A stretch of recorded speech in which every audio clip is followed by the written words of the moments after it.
want to start by asking Anita, Professor Hill, why, this stuff took place 25 years ago, and afterwards you went back to your life and tried to have as normal a life as you could, and you wrote a memoir, and in the last few years you've decided to speak more publicly about it. There was a documentary, and now we're seeing this HBO film, and I want to start by asking, why did you decide now was the time to talk about this stuff? Well, actually, immediately after the hearings, I was requested to speak about it, and I made a contract with myself that I was going to talk about the issues for a couple of years, and then I was going to go back to my normal life. But I've been speaking about these issues ever since 1991, so it's not new. The film part is new.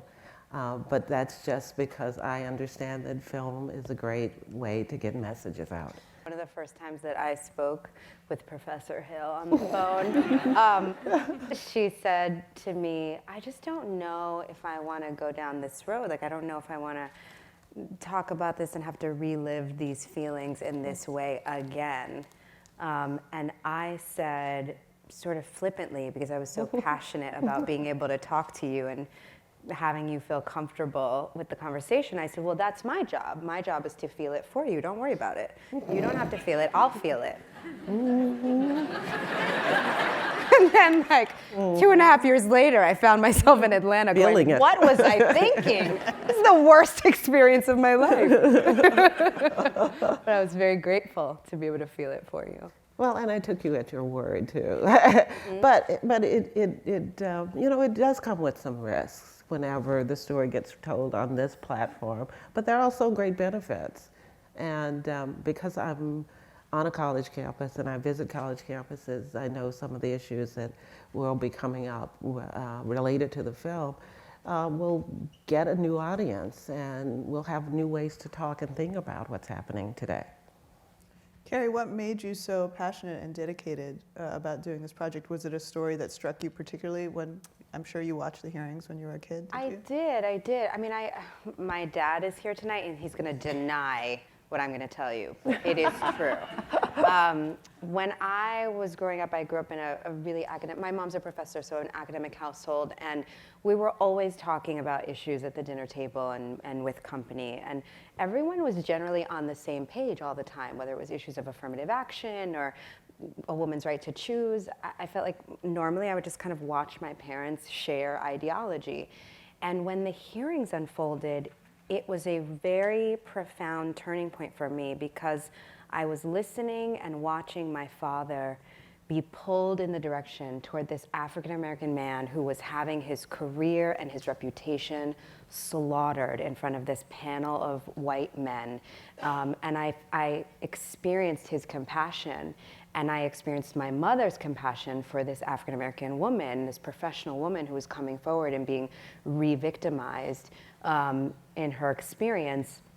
And I think it was my first visceral understanding of intersectionality. I probably wouldn't have called it that at 14, but I really understood that as a person of color and as a woman, that sometimes I was going to be presented with complicated circumstances that my political identity would be torn or pulled in opposite directions. It was a very profound moment for me to kind of watch how you could be a member of more than one disenfranchised community, and it might complicate your vision of what was happening. So it was something that really stuck with me. So as you were living that experience, Anita, did you have a sense that this was going to change some of the political and social discourse in the country, or did that come later? No, honestly, when I came forward, I was giving testimony about the character of the nominee. That was why I went forward, and that's why I sent in my statement, and that's why I testified. It was really about the Supreme Court and the integrity of the court and the character of the individual who is going to be considered for a lifetime position on the court. I'm very happy at this point that the conversation about sexual harassment unfolded and really took off as a result of the hearing. But that was not what I was thinking at the time. And it is interesting because, as you said, people were not talking about sexual harassment, not even in private. Now, I've heard from so many people who have said, you know, this is an experience that I have not shared with my mother, my husband, my sister, my partner ever in life until now, until 1991. Did having those conversations come out to you in the aftermath, didn't make it sort of an easier pill to swallow, the personal trauma that came with going through that? And there was a sense of isolation that was deliberate, that was part of the hearing process, where the senator said to me, your situation is just incredible, we've never heard about this, we've never observed any of this kind of behavior in our experiences. And there was a sense of isolation that I felt because I was being told pretty regularly by the senators that this was just implausible, and that it led me to believe that it must be something that would only happen to me. And so when I started getting the letters, I remember the very first one I got, even just that one letter made me realize that I was not alone in this experience. And I think when the trove of letters started to come in, thousands really, I began to understand not only was I not alone, but I felt a responsibility then to start being more active in advocating on behalf of women and solutions in the workplace. Kerry, do you feel a sense of responsibility as an artist to be vocal about issues, especially for women or people of color? I think often in our media, we have not, well, it's changing, particularly in television right now, but we haven't thought of women or people of color as the lead roles in our storytelling. So because of how I've approached my work, where I have really throughout my career felt that it was important for me to never be a token, to never be a stereotype, to always make sure that I play characters that are complex and three-dimensional and bring as much humanity as I can to those characters. I feel like just because I am a woman and because I am a person of color, that is a political act. Because the moment that you say to society, step inside my shoes as a woman or step inside my shoes as a person of color, I'm asking you to look at a disenfranchised community that much of culture wants to ignore all the time. So just me doing my job as an artist, purely as an artist, happens to be a political act because of the culture that we live in. I actually didn't think of my testifying as a political act, except as a part of the political process or political engagement. Or I didn't think of it in the sort of political way that it's come to be known.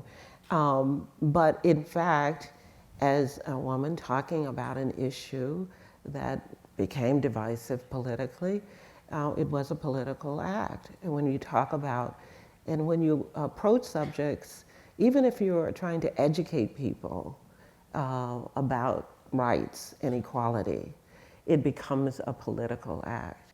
Well, one of the ways things would have almost certainly been different is if there had been any women on that Senate Judiciary panel, and it was an all-white, all-male panel.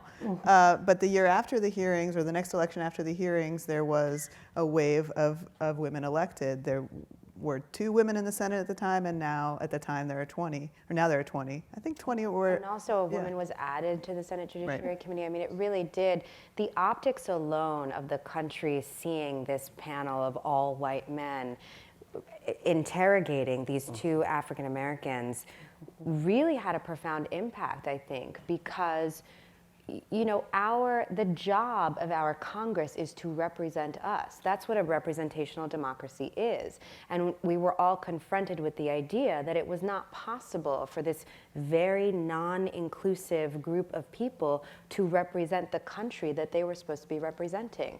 They were not able to embody the ideas or the feelings of half of our population without women. There were no people of color, there were no young people. I mean, there was nothing representational about that representational committee. So it was a real moment where people, I think, were inspired to step up and participate. And I think that's one of the greatest takeaways from the film. One positive thing that has come out of the discussion about this issue is that there's a renewed sense of a movement, and young people, Anita was saying, really connect the dots between what happened 25 years ago and what's happening now. And does that give you some hope, both of you, about how things might change in the future? Well, I'm fortunate. I always have hope because I get to work with young people all the time. And they are very hopeful, and they are really energized about issues that they care about, whether it's equality issues or sustainability, the environment. So I'm always hopeful, and I think it's gotten me to where I am today, and I hope to remain hopeful. Amen.